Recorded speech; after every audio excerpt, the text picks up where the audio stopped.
We have started a series of sessions based on the Karunika Mettasutta or the Mettasutta, famously known in English. And we are doing it extremely slowly and sometimes spending more than an hour on just one word and going deeper. So this is the style that we have been using, but we were beginning this session by chanting the Mettasutta in English. So today we have Ayya here with us as well, and we are at Kemaloka Vihara in Lumia. So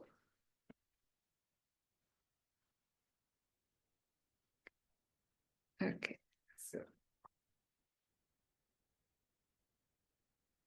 this is what should be done by one who is skilled in goodness and who knows the path of peace. Let them be able and upright, straightforward and gentle in speech, humble and not conceited, contented and easily satisfied, not busy with duties, and frugal in their ways, peaceful and calm and wise and skillful, not proud and demanding in nature. Let them not do the slightest thing that the wise would later reprove, wishing in gladness and in safety, may all beings be happy.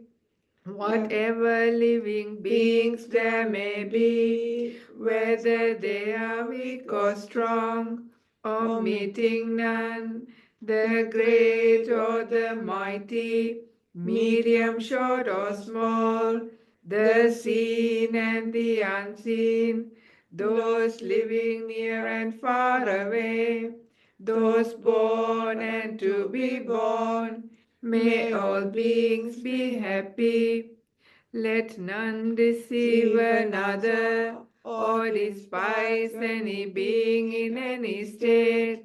Let none through anger or ill will wish harm upon another, even as a mother protects with her life her child, her only child.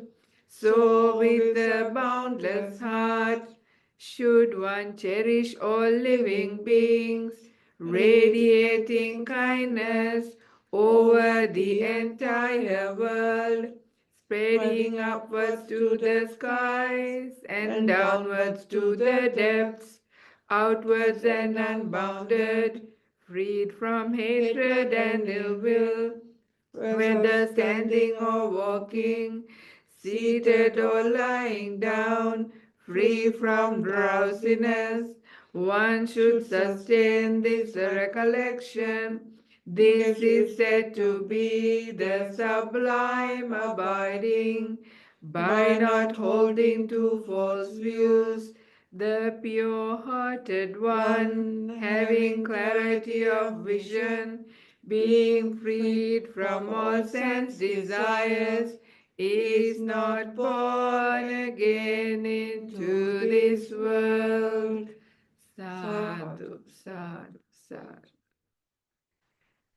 So, just because it has been a while since we had a class, because we had our Katina and Bante Sujato's Katina on the fortnight ago, so we sort of skipped one class. So just to recap what the Karunika Metta Sutta is about, yeah? So in this sutta, the Buddha gives, the first thing he asks is, what should one do if one is intent on that peaceful state? Yeah, the Santapada. And Santapada is a synonym for really its indication to the Nibbana, right? That state of appeasement, of extinguishment.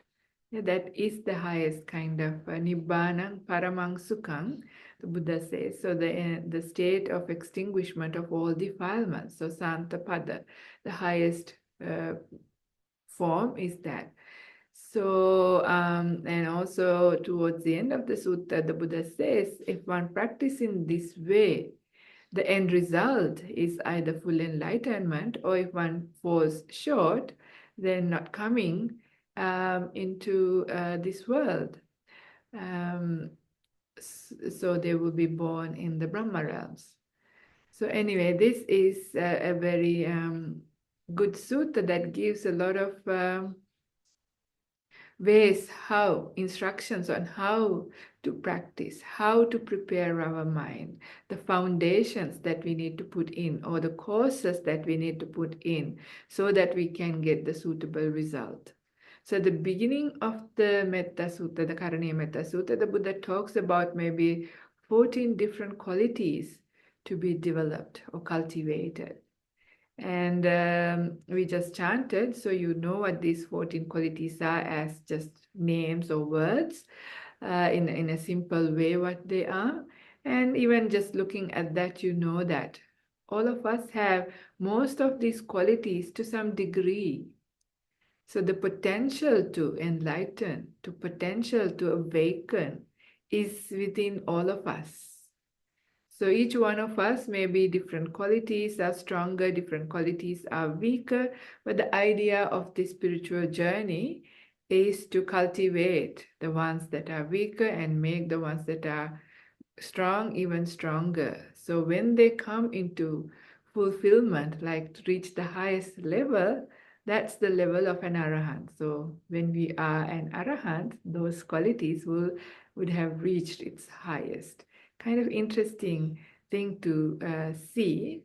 So as we cultivate our path, even as we do our meditation practice, you would see that these qualities will start to grow. That meditation and also reflection are the nutriments for these qualities. This is how we grow them, and each quality will have another aspects that we need to put in to be able to cultivate. But in general, development of mindfulness, development of stillness, development of and doing the investigation of the mind, reflections, is a standard nutriment. Just like for plants, we need nitrogen, potassium, and phosphate. Just like that, for all of these. So any plant would benefit from this. These are the main nutrients, the practice itself. And then we can do the various different ways of directing our mind or guiding our mind in order to make the specific changes or specific qualities that are required to cultivate each aspect. So we started, so the sutta starts with sakko, which is that, yes, I can, the ability to do. Why not? That's the idea, sakko, I can. That also being able and capable, so that you have what it takes to get enlightened. So you have that confidence inside of you. Why not? If you reflect back the kind of people who got enlightened at the time of the Buddha. Even little children as young as 7 got enlightened. Street sweepers, or anybody who even didn't have big education got enlightened. So such a variety of people got enlightened. So then why not me? So you build up that ability. Yes, I can. Why not? So this is important. So Sakko in brief is that, but we spent a whole 2 hours, I suppose, talking about that quality. And then came Ujuja Ujuja, straightforward and upright and straightforward. But the real meaning of this is that being somebody who is virtuous, somebody who says what they do and do what they say, that kind of alignment coming into being, and being very honest, that kind of qualities. Ujuja. We also spent another whole session on these qualities. I'm just only bringing them up to mind. Why these are important? Because we know virtue or morality is a foundation for mindfulness. So that is so important, because without that, we have regrets and remorse in our mind. But the more and more pure we become in our actions by body, speech, and mind, the more bright and energized our mind becomes, just because it is not having those regrets and remorse. So that itself shows the power of virtue, power of being an upright person, a straightforward person. And also we mentioned that it is also about not get conceited by our own virtue, like not hang on to our virtue itself in a way that the pride comes up, because then that defiles the purity of that virtue as well.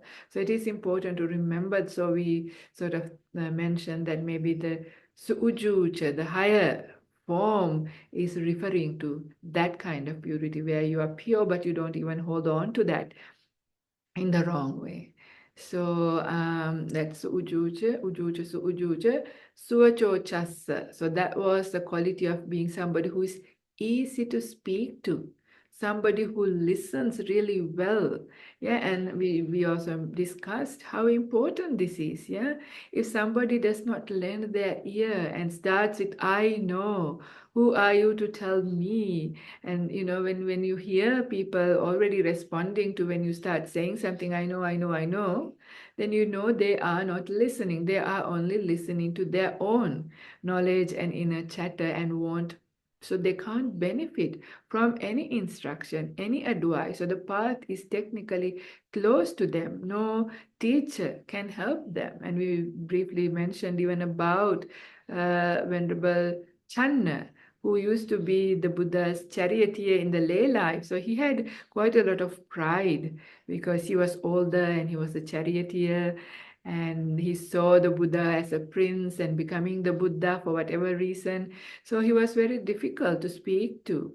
So even the Buddha finally stopped giving instructions. Only when the Buddha and the Arahants stopped giving instructions did Channa sort of got shaken up by that, and then sort of became humble and went and really put aside that pride and opened his ears to listen.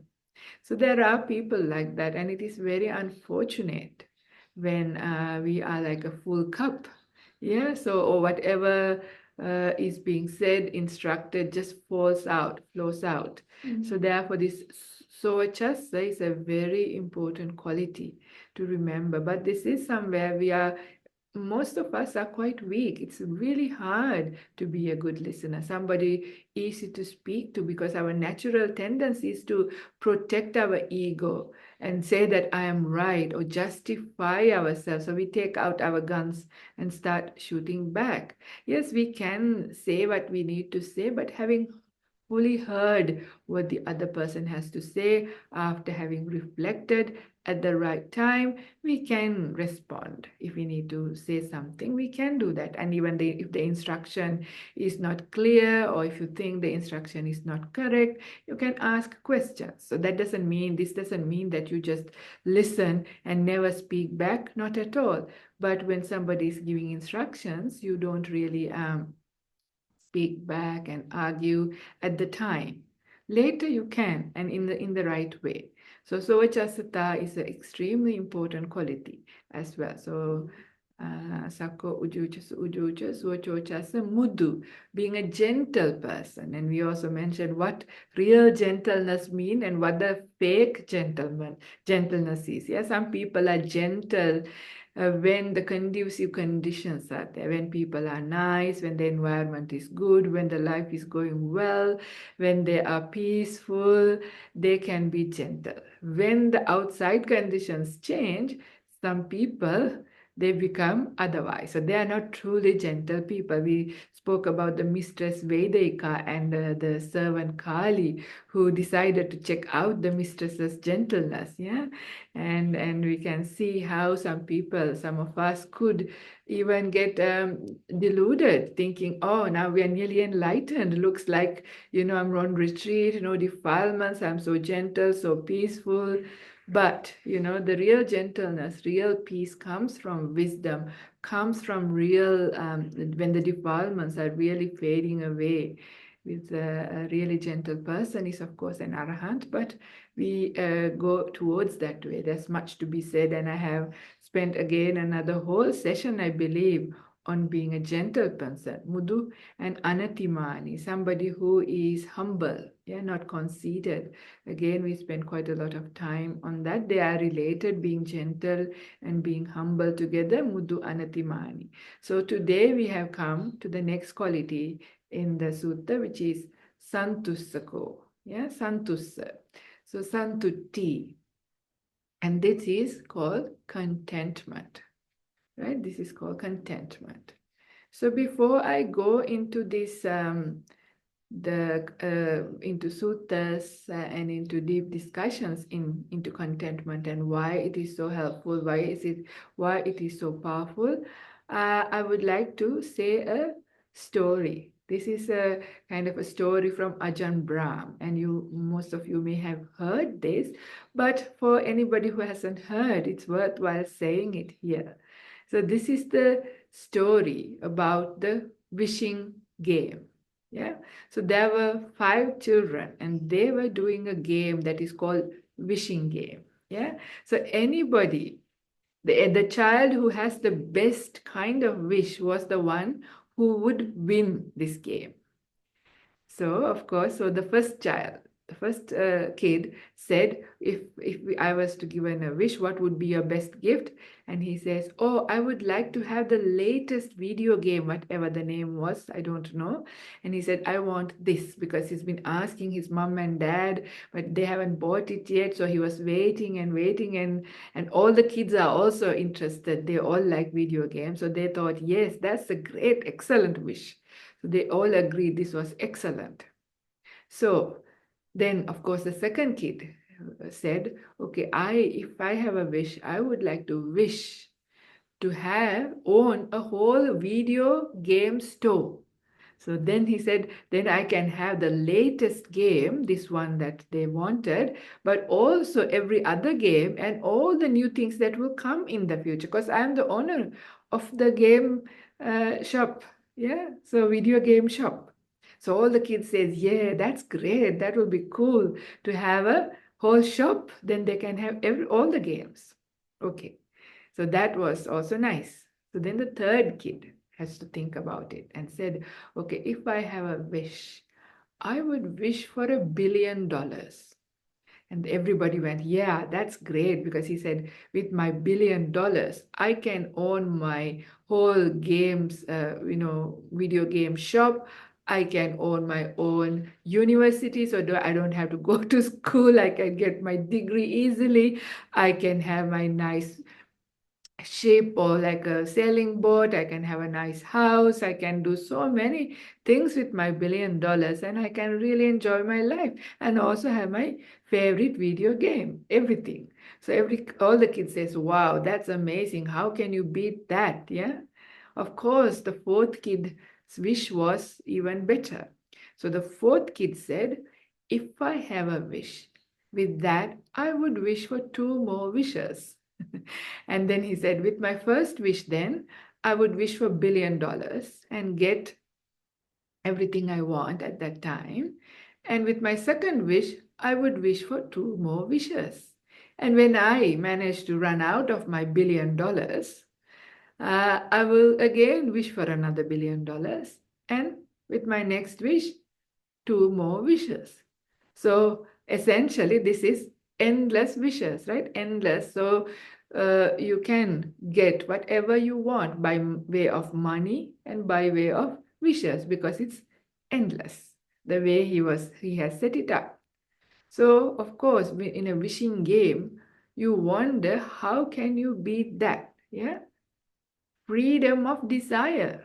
So that is like whatever you want, however much you want, you can have it. That's what this fourth kid's wish is about. So obviously he should be the one winning this game, but it wasn't the case. Yeah, actually the fifth kid had a better wish. It's really hard sometimes to even guess what this is. Yeah. So if I had a live audience, I usually ask them, what do you think that would be? And it is quite hard in a Zoom session to do this. So therefore, I would just say what the fifth kid's wish was. And the fifth kid's wish was that, may I be so happy and content that I do not need any wishes. Isn't that brilliant? Really wise kid, yeah? Must be maybe an enlightened, one of those 7-year-old enlightened beings, maybe, yeah? May I be so happy and so contented that I do not need any wishes. Far superior than freedom of desire. This is freedom from desire. Yeah, this kid has understood the pain and suffering of desire. Yeah, now take a moment to reflect your own life, your own mind. Yeah, how many things did we aspire to? How many things did we wish for? We wish to go to a certain school, pass exams, get a certain kind of job, get a certain kind of partner, get a certain kind of house, do so many things, get so many things. Didn't we desire these things, wish for these things, want these things? And we also try to fulfill them. Are you contented and satisfied already? Not at all, isn't it? It's endless. Whatever you want, there's always more, constantly. It's about the pleasure is in the desiring, the aspiring, and waiting for it. And once you have it, it's not interested anymore. Yeah, you want the next thing. Next thing. Yeah, this is what happens. Even with your partner in life, it is when you can't have, when you didn't get them, that is when you really wanted. But once you got married and after a little while, it's no longer that exciting. Same with your house, same with your new car, whatever it is. This is what it is with desires. Yeah, never ends, never. So not satiable, unsatiable. Yeah, these desires and cravings are unsatiable. Yeah, you are not satiated. In one of the suttas, I can't remember the reference here, but there was a king, and one messenger came from the north running and said, King, there is a very prosperous country to the north which has a lot of money, lot of farms, lots of animals, slaves, everything, and our armies are able to get that. Would you like to have that kingdom? And the king says yes, and this king is very old, like in his late ages, almost nearing death, and he says yes, I want it. And then a messenger comes from the south and says there's another very, very prosperous country to your south, would you like to conquer that? And the king says, conquer it. And to the east, to the west, to all 8 directions, there are countries, and this old king about to die still wants to conquer them. This is how our cravings go. Yeah, this is how our desires go.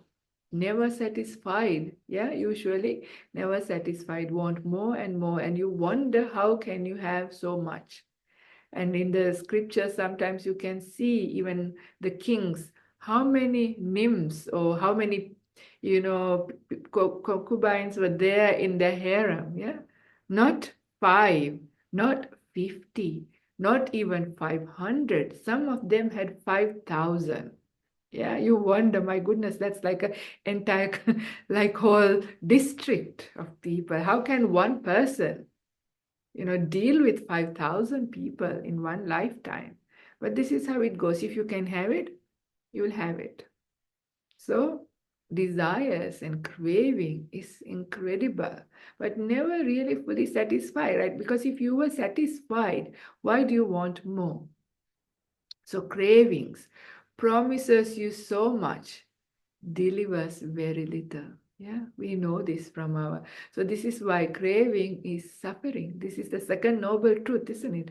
So the first noble truth says there is suffering, and this one part of the suffering is this sensual desires. Yeah, desires, and the craving is the cause for the suffering. It says the kama tanha, bhava tanha, vibhava tanha. Yeah, so the craving for sensuality, craving for existence, and even the craving for non-existence of a self that is ignorantly believed to exist. So whatever it is, these cravings itself is incredible suffering. And the third noble truth says that when the craving comes to an end, that very giving up of the craving, yeah, as, so that very giving up of that craving is enlightenment, yeah. That is where everything, the defilements are extinguished. So this desires, this discontent, yeah. So craving is discontent, isn't it? Discontent means you want something else. You're not happy with whatever is going on right now, and you want something else. So discontent is the biggest enemy for us as well, right? When we try to even meditate, why is it that is difficult? Yeah. Watching the breath should be really easy. Even a tiny little kid should be able to do, because the breath comes in, the breath goes out. It is not rocket science. Yeah, it's something you've been familiar with all your life, even before you were born, while in your mom's tummy. No, maybe you didn't breathe then, but the moment you came out, since then you've been breathing.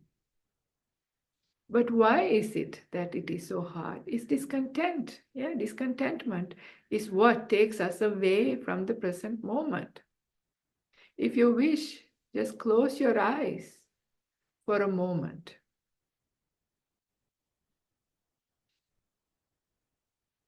and see the oscillation of your mind. Yeah, even wanting to change your posture is because discontent with some painful feeling and you want to adjust it. Even why we breathe.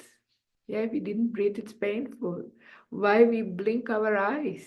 Yeah, why we want to grab a drink, why we want to turn our head and look somewhere. These are simple, but much more than that. Our concerns about the future, what you have to do, where you want to go, how you want to fix your life, what you want to get, all of those things constantly. Yeah, there is discontentment in our minds in the day-to-day life.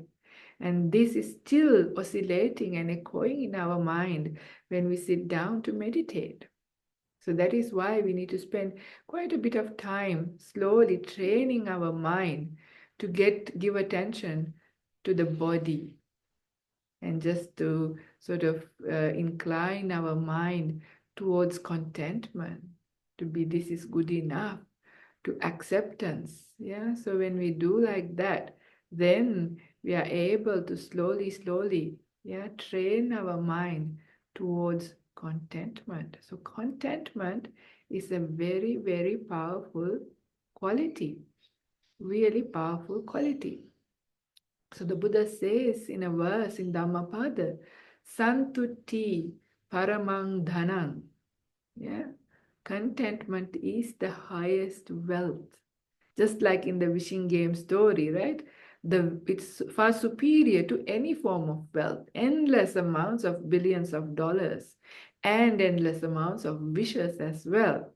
Nothing can compare to mind that is content, because you want nothing. Yeah, when you're content, you're happy, you're satisfied, you don't need any money anymore. You don't need any wishes anymore. Even that idea is so beautiful, isn't it? Because the moment when we want things, the moment we desire for things, it is a state of suffering. Even if you want right now just a simple cup of tea or even a glass of water, it's nothing immoral, nothing too bad, nothing gross, nothing. But even then, when you want something else, if you want something to be different, there is a form of suffering. So seeing this, it is beautiful to want to incline our mind to the idea of contentment. This is good enough. This is enough for me to do what I need to do. So later on, I will also talk about where the Buddha says not to be content. There is a specific place, contentment isn't enough. But before going there, I will also speak a little bit more about contentment. And in Anguttara Nikaya, that is the numerical discourses, the Buddha says in Anguttara Nikaya, Book 1, Sutta 65, that he does not see any one quality that is giving rise to higher than this one, which is giving rise to unarisen wholesome states to arise, and unarisen unwholesome states to decline as contentment. So when you are content, then unarisen wholesome states arise. So mind gets even greater in wholesomeness. And unarisen unwholesome states decline. Yeah. So unwholesome states do not come. So this is what we want, isn't it? We want our mind to be in the wholesome. So then the Buddha says this is one quality that is very capable of bringing about wholesome qualities and declining the unwholesome qualities, and that is contentment. So there's many beautiful suttas and things that I can mention about contentment.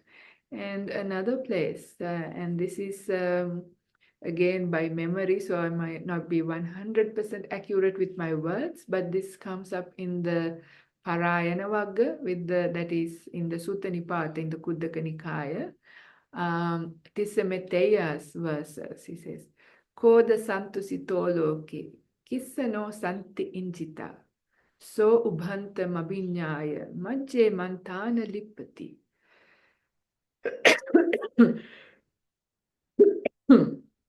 So, in this verse, this Brahmin called Tissametteya asks the Buddha, who here is contented? Who here has given up both ends and also let go of their grasp on the middle? So because it's by memory and I don't have access to the actual sutta just at the moment. But anyway, so this part, the important part was about the contentment. Who here is contented?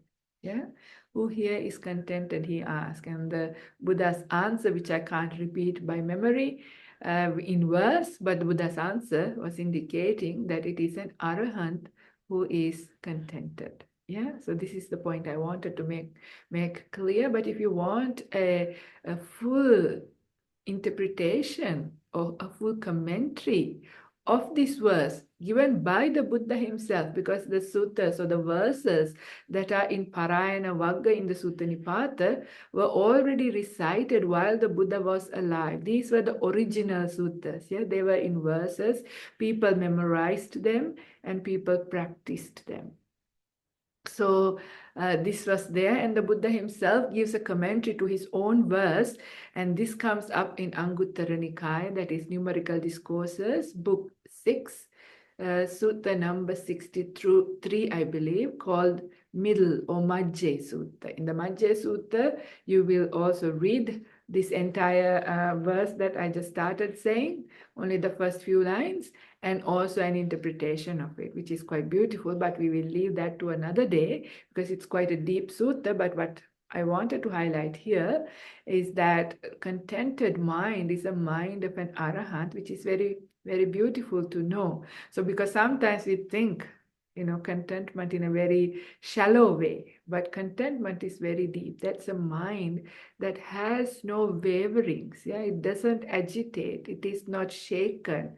It is not attached. Anisitocha viharati, we hear that in the Satipatthana Sutta. That means without moving, it stays very stable, a very stable mind. And there will be equanimity as well. A mind that is contented is also equanimous. They are close. So contented and equanimous mind is the mind of an arahant. That is what because the Buddha, the Tissametteya asked, who is contented here? And the answer is an arahant. But it is beautiful also to just bring these kinds of beautiful verses to remind ourselves how powerful this is and how powerful even a little bit of contentment to our life. Yeah. So there may be a day you have read reviews of the car that you want to buy, the next one. So there are maybe a couple of different models, yeah. The cheaper version, the middle version, the more expensive version, and it says, okay, you get this, you get these things.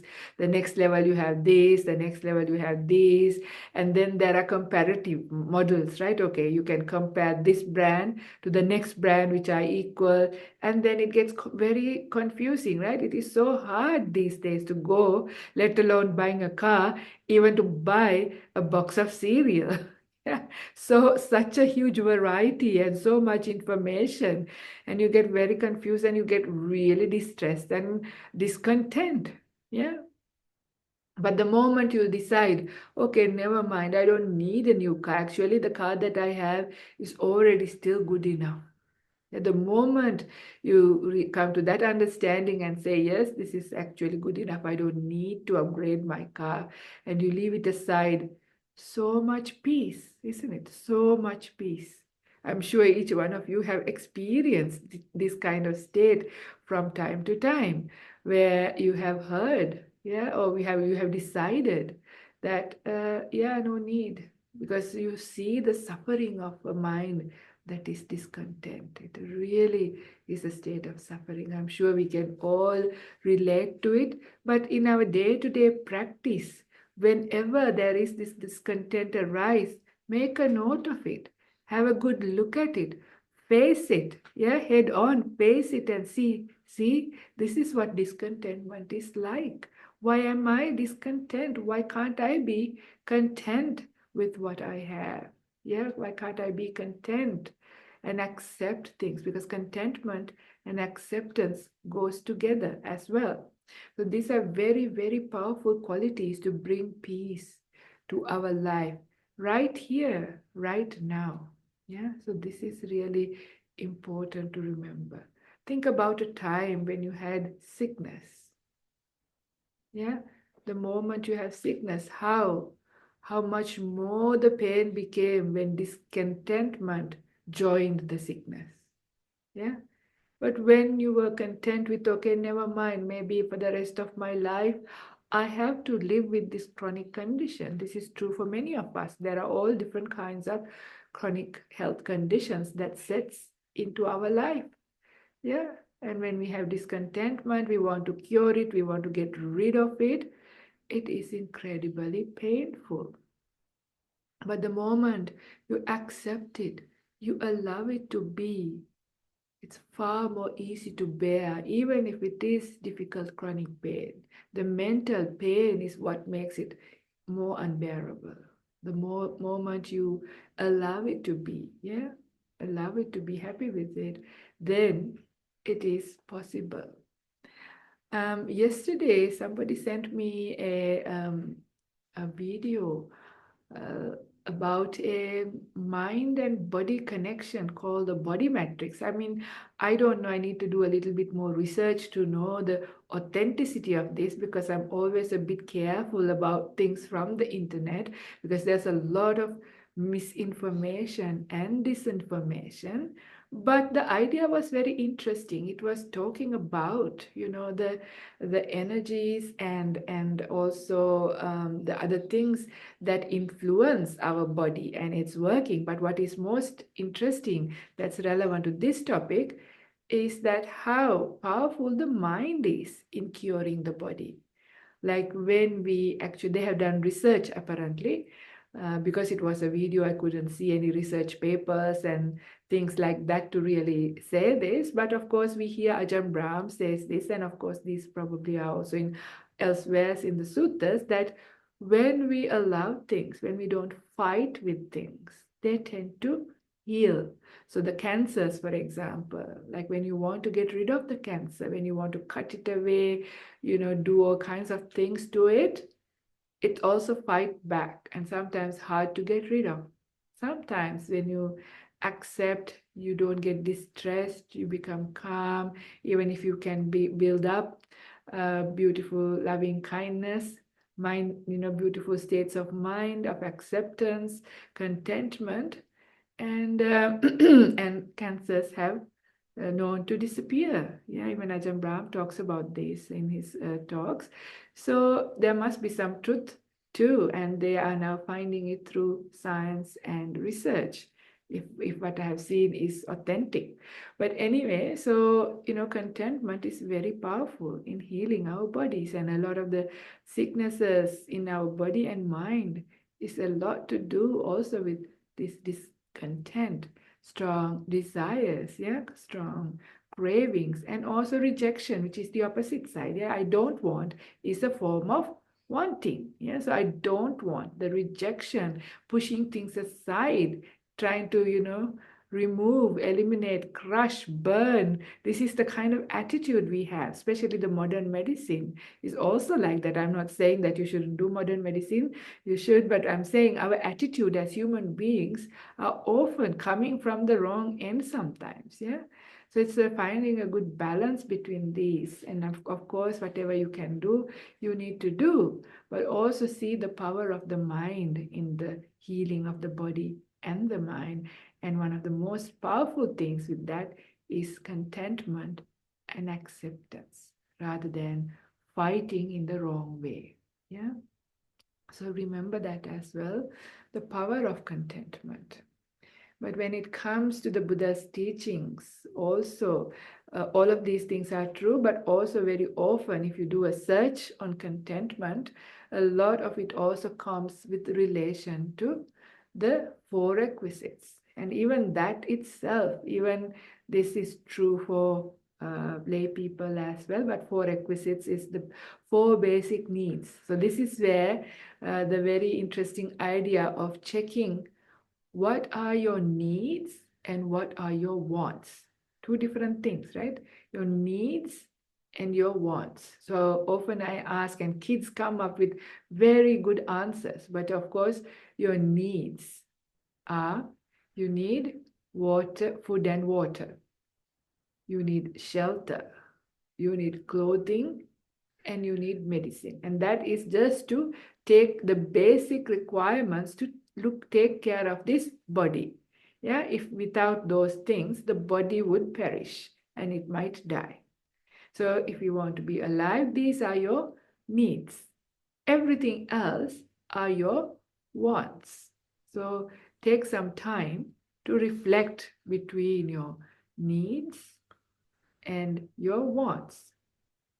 So wants are excessive, yeah. Wants definitely we need to be contented. Don't want. This is the movie you want to watch, the holiday you need to go, the house you want to buy, the car or whatever. All of those things, the entertainments, all of these things. But your needs as well. Even with that, the Buddha says, build up contentment. If you are discontent with your basic four requisites also, it is impossible to get enlightened. So this is why again and again in everywhere in the suttas, the Buddha talks about being contented with your robe, whatever kind of robe you have, whether it's cotton, pure cotton, high quality cotton, or whether it is synthetic or any kind of thing, or it's a rag made up of old material, whatever it is, whatever robe you have, be happy that you have a robe. You have something to cover your body, to keep it reasonably warm, to be modest so you can go outside without being naked, and also have a bit of protection from insects and mosquitoes and things like that. So whatever robe you have, be contented. Don't aspire to find a quality robe, a new robe, or a robe of one kind or the other, the Buddha says, because if you get discontent, then hard to meditate. Because there's really a beautiful story by Ajahn Chah's life. Yeah, he at one time how he became discontent with his alms bowl and wanting an alms bowl bag, and how he was trying to get one and all the troubles and problems. Quite beautiful episode there. And then suddenly realizing what was going on. And then when he dropped the idea and was happy with what he had, oh, he had incredible peace. Yeah. So this is how it is, even with the very basic few things we have, even as monastics. how discontent can come. And when we are discontent, when we have these cravings and desires, we keep searching, where can I get this? Who will offer this? And then find ways and means to arrange it. Yeah, you can see this happening even with monastics. Yeah, not contentment. So then you try to get things, and this is difficult. Of course, if you have a health condition and things like that, doesn't mean that you don't take care of yourself. But how far do you go? Yeah, you can make a request and things like that is okay. But, it is knowing your limits of why you do it and how you do it. But very often there is no such need, but we just search and search and search and get into a huge form of suffering, and with that also jealousy can come about, right? You can see another fellow monastic has what you want and you don't have, and then you get upset.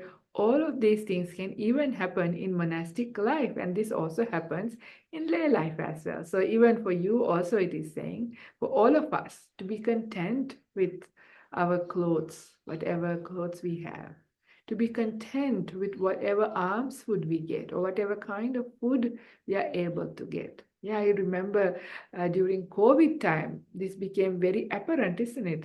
Even if you had lots of money, you still couldn't buy certain things because of COVID. Some shipments didn't come from overseas, so there was a lack of lot of things, so you couldn't have. And I remember like when Sri Lanka went into bankruptcy, they couldn't buy lots of things. And one of the biggest fears they were saying was when the dal ran out, because, Mysore dal is like a very staple food. And how would you live without dal? But if you don't have enough dollars, you can't buy dal. Yeah. So even something so simple like that could cause so much problem in our life. Yeah, we want the kind of thing we like, the brand we like, and you can see and relate to a lot of the suffering and discontentment in our mind is some of these very simple, useless kind of wants. Why? Yeah. So practicing, even starting with these simple things, goes a long way. So that's why wherever it is, a lot of the times the Buddha talks in contentment in relation to the four requisites. So the robes, alms food, and whatever kind of lodging. Yeah.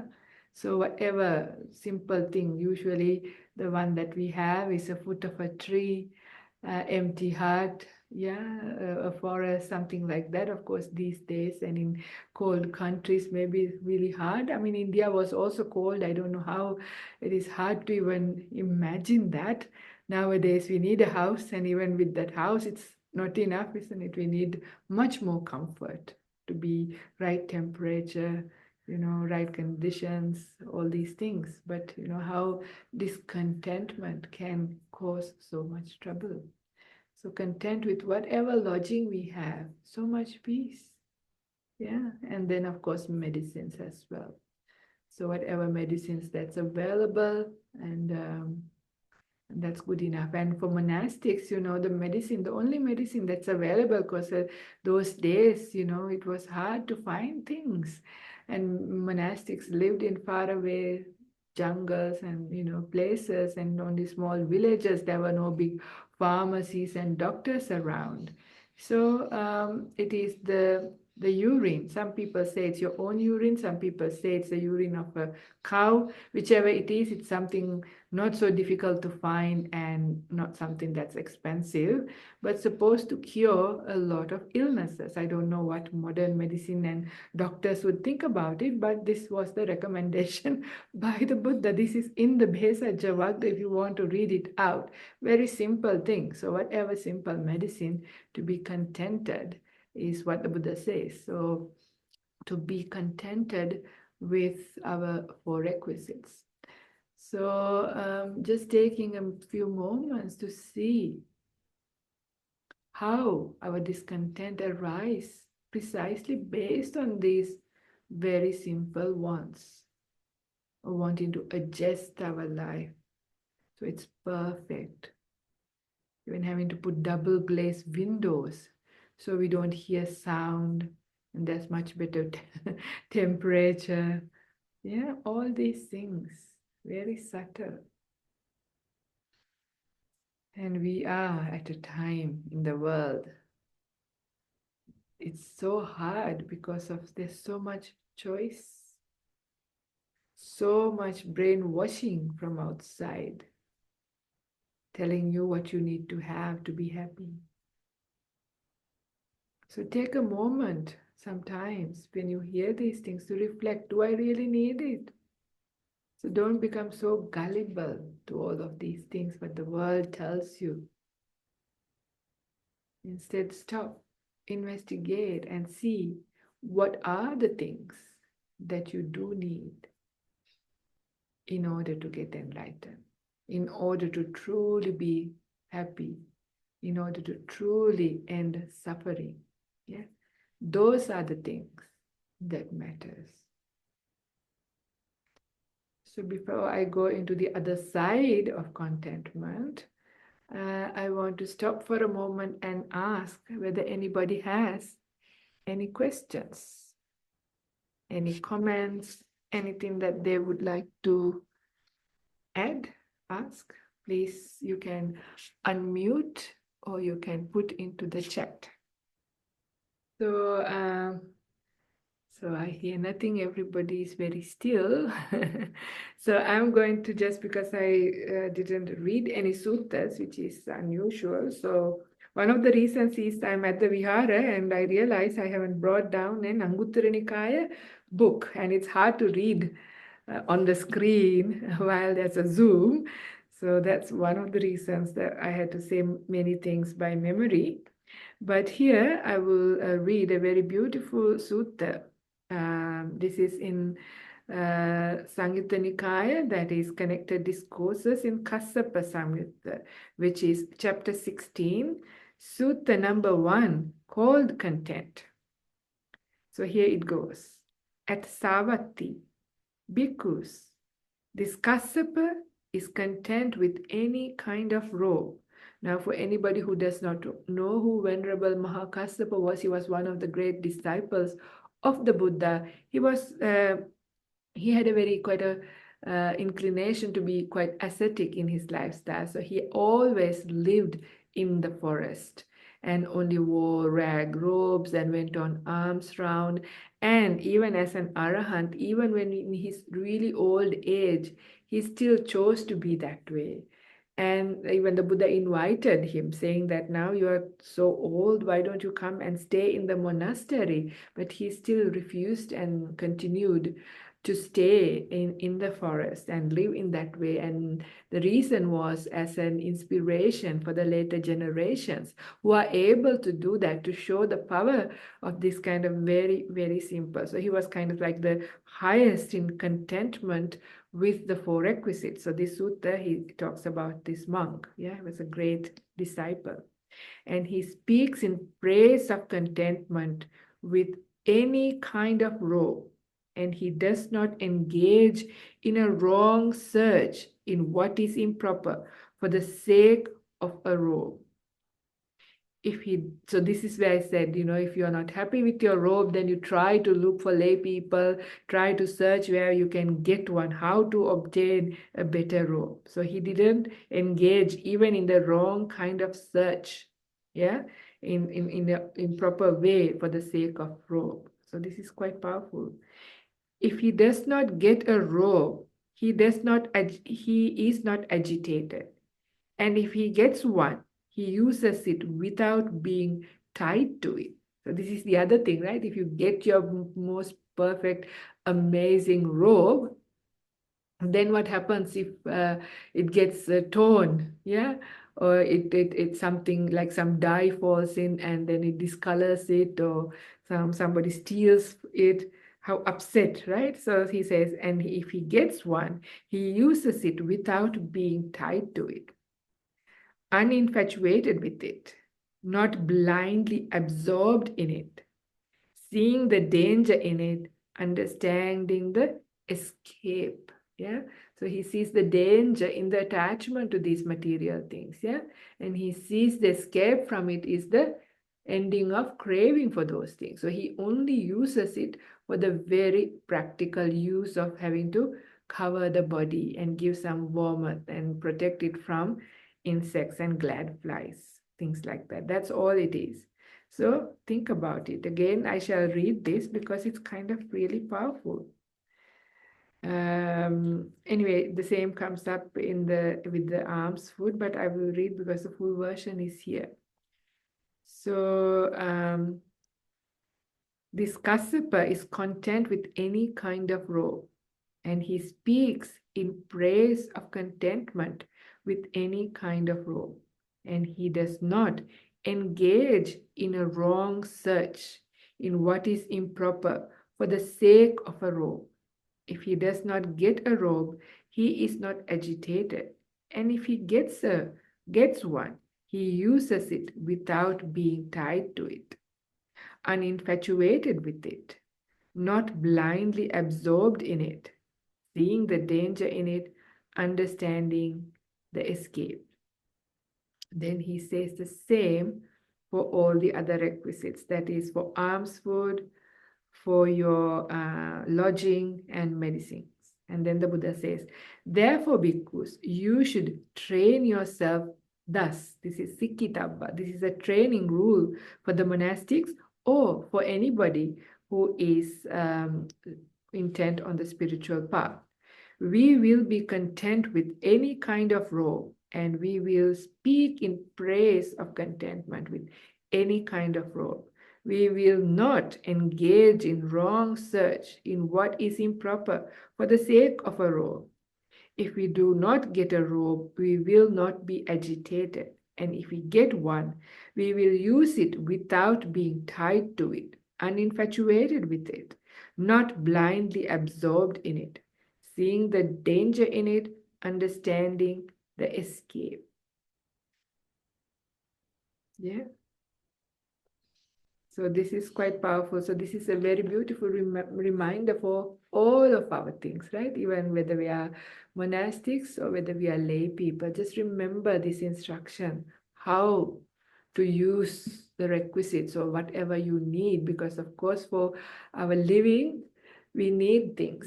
So they are our needs. Even with our needs, what is the right attitude? What is the proper behavior? These things. This is easily said than done, isn't it? This is not easy. This is, I can see in myself areas where I can develop. Yeah, there's so much.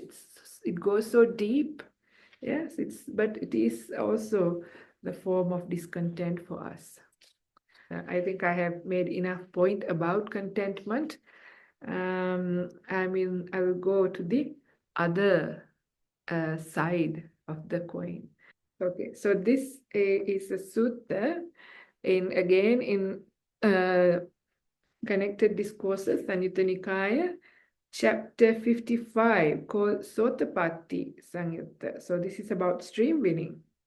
And sutta number 40, called Nandiya. So I'll read out the sutta and we can maybe perhaps discuss some parts of it. On one occasion, the Blessed One was dwelling among the Sakyans at Kapilavattu in Nigroda's park. Then Nandiya, the Sakyan, approached the Blessed One, paid homage to him, sat down to one side, and said to him, Venerable Sir, when the four factors of stream entry are completely and totally non-existent, in a noble disciple, would that noble disciple be one who dwells negligently? Nandiya, I say that one in whom the four factors of stream entry are completely and totally absent is an outsider, one who stands in the faction of worldlings. But Nandiya, as to how a noble disciple is one who dwells negligently and one who dwells diligently, listen to that and attend closely. I will speak. Okay, let me give a little bit of a commentary because I too got confused with this Nandiya's question, because I was wondering how can a noble disciple, because when you say a noble disciple is somebody who is at least attain to stream winning. First stage of enlightenment.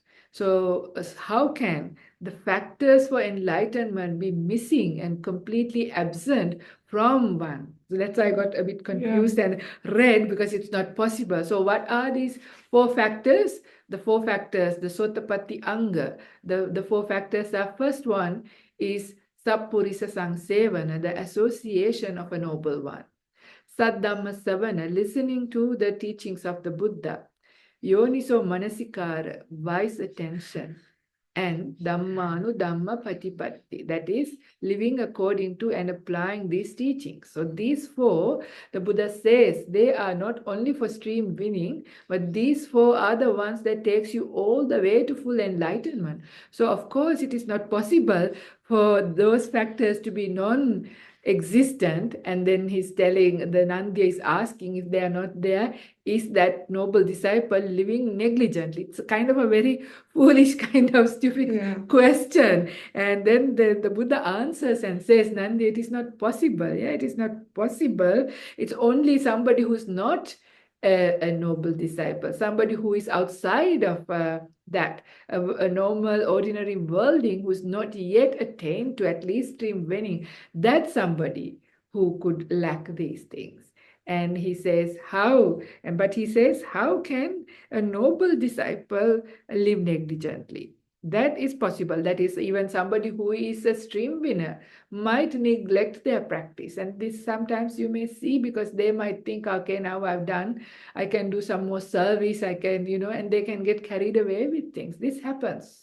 Unless you're fully enlightened and become, an arahant, there's still work to be done for the other three noble disciples, right? The stream winner, the once returner, and non-returner. There's still work to be done. But sometimes they can get a bit negligent. And the Buddha is now talking about how can that happen to a noble disciple? How is a noble disciple becoming negligent?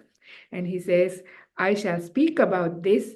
Listen and attend closely. Tansunata manasikaro. Tansunata sadhukang manasikarota. This is the Pali phrasing, very important, to attend carefully to what the Buddha has to say. And Venerable Nandya says, yes, Venerable Sir,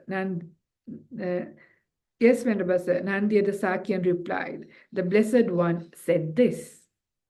And now, and how, Nandya, is a noble disciple one who dwells negligently? Here, Nandya, a noble disciple, possesses confirmed confidence in the Buddha thus. The Blessed One is an Arahant. So it goes into Arahant, Samma Sambuddho, Vijjacharana Sampanno. All of those qualities, the teacher of gods and humans, the enlightened one, the blessed one. So this is in abbreviated, but that's the thing. So somebody has confidence in the Buddha. They take Buddha to be somebody who's fully enlightened, a wise person as the teacher, and reflects all of those qualities. Then content with that confirmed confidence in the Buddha, he does not make further effort for solitude by day, nor for seclusion at night. So they have now really firm confidence in the Buddha. And usually this firm confidence comes when somebody is a stream winner. And then after that, they become, not get carried away doing other things and not put in enough time during the day or at night or both times to meditate, to solitude, to be on retreat in a secluded place, seclusion by body and mind, which means to practicing deep meditation. So somebody, when he thus dwells negligently, there is no gladness. So when like this is, let's talk about a stream winner. So somebody who's a stream winner is not fully finished with the path yet, right? So when they are not putting in time for solitude, to meditation practice, to being in seclusion, then there is no gladness. They become busy, they become tired, they can get these days even jet lagged because of doing too much. There's good stuff they're doing, but Sometimes gladness is hard to come about. Yes, there will be maybe gladness coming from service, but yet it's not the same as when you are in seclusion. Yeah, there is no gladness. When there is no gladness, there is no rapture. When there is no rapture, there is no tranquility. When there is no tranquility, he dwells in suffering. The mind of the one who suffers does not become concentrated or become still or enter deep meditation. When the mind is not in samadhi, phenomena do not become manifest. Because phenomena do not become manifest, he is reckoned as one who dwells negligently. Yeah, so the Buddha is saying, even when somebody who is a stream winner, yeah, if they just become contented with that attainment of stream winning and that and the confidence they have in the Buddha, and then they neglect their practice, their meditation practice, yeah, if they do that, then of course, the Buddha says it is not for their benefit, and that's somebody who lives in negligence, yeah. So, so this is how, so the Buddha says not to be just contented with that. Yeah, so if you become a stream winner, don't become contented. This is not the place to be contented. So even further than that, we can go, even for ourselves. Even sometimes when some people just become contented with just a little bit of peace they get in their meditation, and that's all they do. I mean, not saying that you strive in the wrong way, but some people only meditate like a little bit in the morning, little bit in the evening. Even they have so much time during the day, they don't put in the time.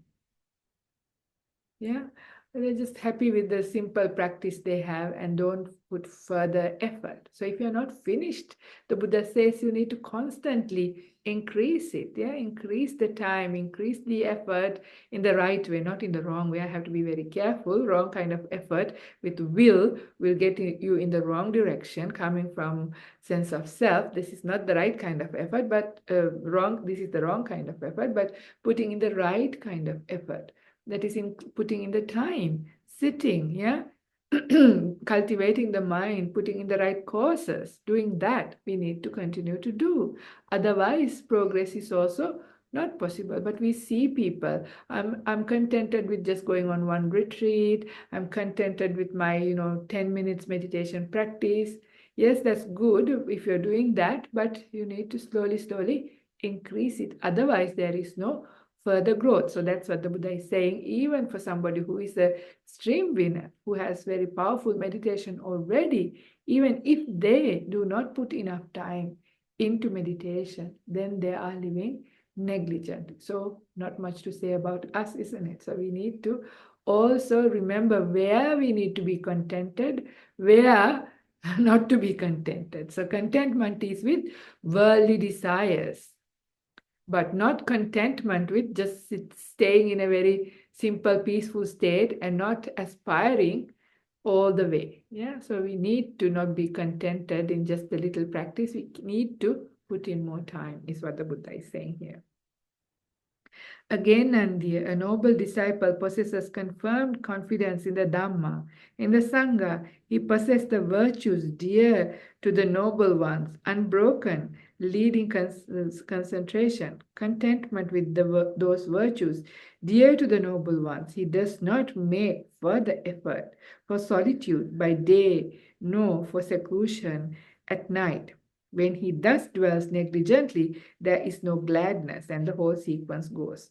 So the Buddha is here bringing up the anusatis. Yeah, this is Buddha anusati.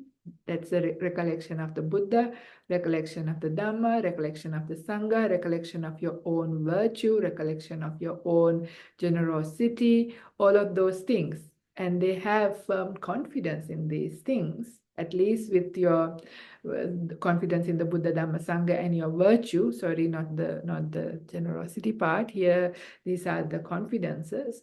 But if you don't put in time to meditation, then the Buddha says you are living negligently. So, which is very important for us to remember. But people are quite good at making contentment with this, isn't it? Everything else they're not content, but they're contented. Okay, I'm happy. I'm doing my 10 or 20 minutes a day and I'm happy with that. But the Buddha says, no, put in more time whenever you can.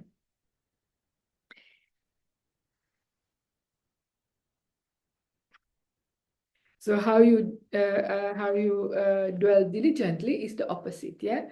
So you put in more time, more effort, more energy into doing the practice, being in seclusion, yeah? And then, of course, the opposite happens. When you are in seclusion, gladness comes to be. This is the meditation psychology, yeah? When the gladness comes about, you don't have to exert will. Rapture, piti comes about. When you have piti, it leads to tranquility, yeah? Passaddhi, kaya passaddhi, and then it goes to chitta passaddhi. And from there, it goes to sukha, yeah, happiness. And from the happiness, the mind enters deep meditation. And from deep meditation, that is when one is able to see clearly. This is when the vipassana actually happens. Yeah, vi means clear, passana means seeing. Clear seeing is only possible when the mind is free from the hindrances. At least the hindrances are suppressed. There is clarity in the mind, and then you can see things for what they are. Yata bhuta jnana dassana is possible. Yeah, seeing things for what they are.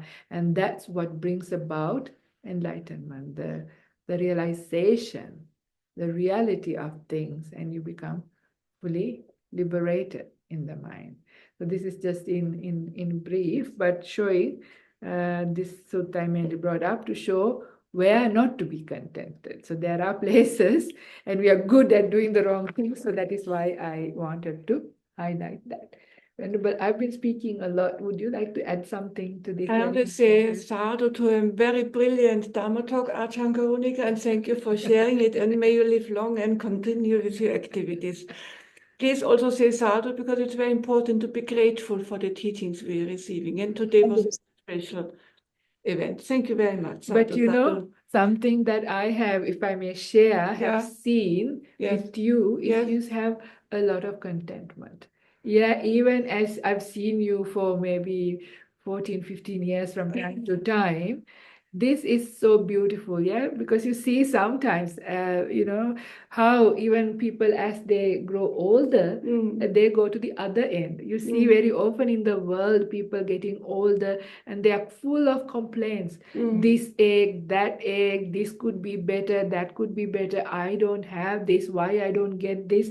This is quite common in the world. I'm sure you all agree. You see, even if it is not your own family, you see outside also. Not everybody, I'm not telling to all the people, not only old people, everybody is like that. But especially you also see as people age and get into this kind of mind states, and it's very destructive. But opposite is true with Venerable Nirodha. I live with her, and she's so easy to satisfy, so beautiful.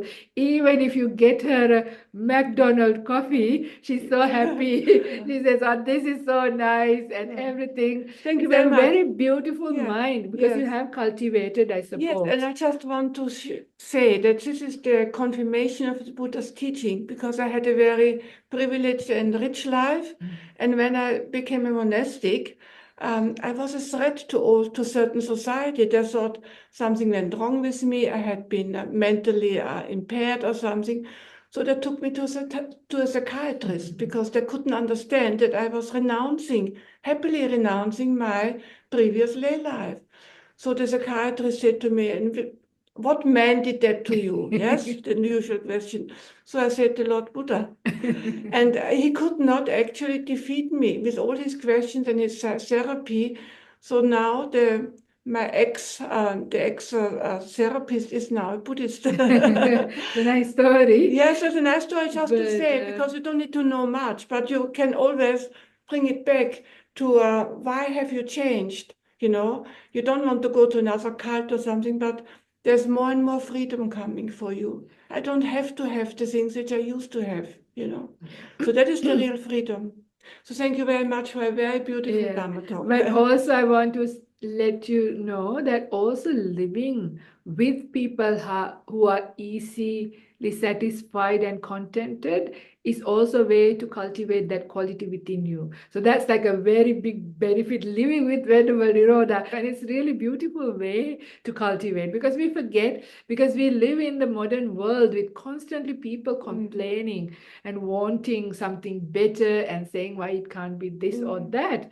But it's nice to see people who actually even had a very privileged life, yeah, are very happy with very simple things. And this is a powerful teaching. Sometimes it's the actions that says more than the words. So that's actually I invite you to come and live with Venerable Nirodha if you want a real teaching on contentment. Forget about this Dhamma talk and come and live with her, then you will really grow in the quality. Yeah. I think also then you really have real gratefulness, because you really, you are at the beginning of liberation. You are grateful to my wonderful companions, to the Buddha, to everybody and to everything. So I think we always, instead of wanting more and how it could be better, appreciate what you have now and be grateful what you have now. Look at the other side where it could be far worse. Look around the world and everywhere else. So sometimes it's important to be grateful, because it settles you down and stops the endless wanting and wishing.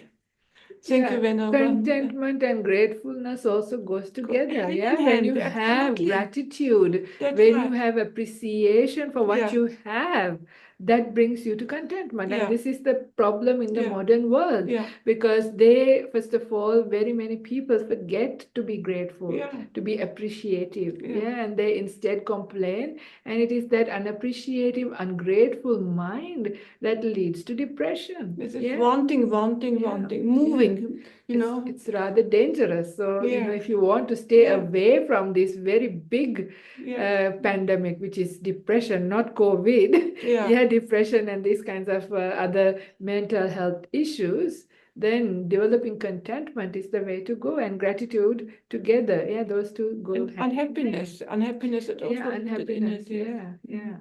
So discontent is very dangerous. So the thing is, it's nice to read and contemplate, and then slowly practice and live close to people who practice in this way. Yeah. And not to be a slave to your desires. Yeah. What does it mean to be free? Not to be a slave to your desires or be a slave to anybody.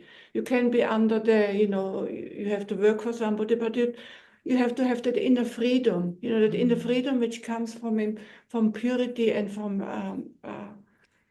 it's an enslavement, isn't Yes, it? It that's is right. an It's an enslavement. You can enslavement. see when the cravings are there, they drag you by the snow. Sometimes these cravings and desires that are coming as habits and previous, strong defilements, really you feel you are like being a slave to these things. And even if you have a good life and all good things come to you, it's very important from time to time to say, that's how I also started on my spiritual path.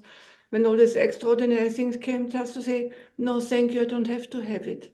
You don't have to have a second ice cream. You don't have, ordinary things, but just say thank you. We have to train ourselves. The Buddha only can teach us the way. This is very true. I can say and vouch for that you actually have practiced it. That you're not only saying this because I try. A little bit. I mean, sometimes I try to finish things, Oh, Venerable, can you finish off this last thing? Can I offer you this and that? He says, no, it's a very strong practice that you have practiced, and it's actually really true, right? It's really hard for us to sometimes say no, building up that mental muscle. And also see the gratefulness. People work hard to provide and offer you things. So you have to be very responsible the way you deal with it, These are very beautiful point that you brought up, that how hard it is to say no, and how powerful you feel when you're able to say no to things, building up the mental muscle. That is that restraint. That restraint starts from these simple things and goes all the way. And if we can't develop restraint even into small things, then the big things become impossible. So not to take it lightly, to say to the next cup of tea, no, I have had enough. one is enough, or one biscuit, it's enough, I don't need more. It's And really even important. more than that, even, for example, we like to gossip, we like to hear things, the news and this and that. We have to be able to say no to that also. Exactly, yeah. This is the inner purity which comes, and the inner peacefulness, because we don't have to dance at every party anymore, huh? Because on all also, levels, yeah, yes. because also these days there's information overload. So bringing up that Sure. important point, like this, you probably don't know this technology. There's something called TikTok. Apparently, even I don't know. I haven't looked at it. I only hear about it. Apparently, there are 10-second videos, and people keep watching one after the other, one after the other. It's like an addiction, very, very draining. It's So very sad. information, It is very sad how the human mind is deteriorating in that way, huh? Rather than using it to come up, some of us are choosing to go down. Yeah. It's a very powerful mind when you are Mm. able to say, I'm happy with what I have, to be content. Not to be a slave to anything or anybody, not the outward Exactly. slavery has more or less finished, Yeah. but we have more than ever, we are inwardly, we are slaves to all so many things. We can be used, isn't it? Yeah, People can yes. offer you things and get. Yes, but at least, we start to know it, start to recognize it, and not turn a blind eye to it, because we do know, we have the information. In other words, we have no excuse. Yes. Do you have any verses or anything that you like to share? No, I think it's enough. It is Enough? a beautiful. It was a beautiful Dharma talk for me personally, because unless you have reached the highest point, there's always some more work to do. And the main thing is to be humble, not conceited, but also not to overvalue yourself, because we think we know a few things, we know the teachings, we know that we flap our wings, but actually, how much have we truly realized so it doesn't occur in us again? That's the most important thing. Not just constantly to suppress it, but actually come to the point when we are transcending it. Thank you. So I will just Very with good. one Dhammapada verse. It is Dhammapada verse 362. He who has control over his hands, feet, and tongue, who is fully controlled, delights in inward development, is absorbed in meditation, keeps to himself, and is contented. Him do people call a monk. Exactly what you just said, yeah? Beautifully said. Yes, please, yes. This is what the Buddha had said. He who has control over his hands, Yes. feet, and tongue. Yeah. In a very simple way, saying about all these simple desires, who is fully controlled, delights in inward development, is absorbed in meditation, keeps to himself, and is contented. Him do people call a monk. So beautiful. Very beautiful. Thank you, Yes. everyone, for joining. And it's almost time. So, yeah, we'll hopefully continue. This is a subject that we can go on, and it's quite beautiful. There are many, many verses as well that we can Please read. finish with a short chanting, Venerable. Yes. Okay. Yeah, we always share merits, because this is a good time which we talk about the suttas. So let's share the merits. Shall we share in English? Yes. Okay. So let me just in case. Yeah. Through the goodness that arises from my practice, may my spiritual teachers and guides of great virtue, my mother, my father, and my relatives, the sun and the moon, and all virtuous leaders of the world, may the highest gods and evil forces, celestial beings, guardian spirits of the earth, and the Lord of death, may those who are friendly, indifferent, or hostile, may all beings receive the blessings of my life. May they soon attain the threefold bliss and realize the deathless through the goodness that arises from my practice. And through this act of sharing, may all desires and attachments quickly cease, and all harmful states of mind, until I realize Nibbana. In every kind of birth, may I have an upright mind, with mindfulness and wisdom, austerity and vigor. May the forces of delusion not take hold, nor weaken my resolve. The Buddha is my excellent refuge. Unsurpassed is the protection of the Dhamma. The solitary Buddha is my noble Lord. The Sangha is my supreme support.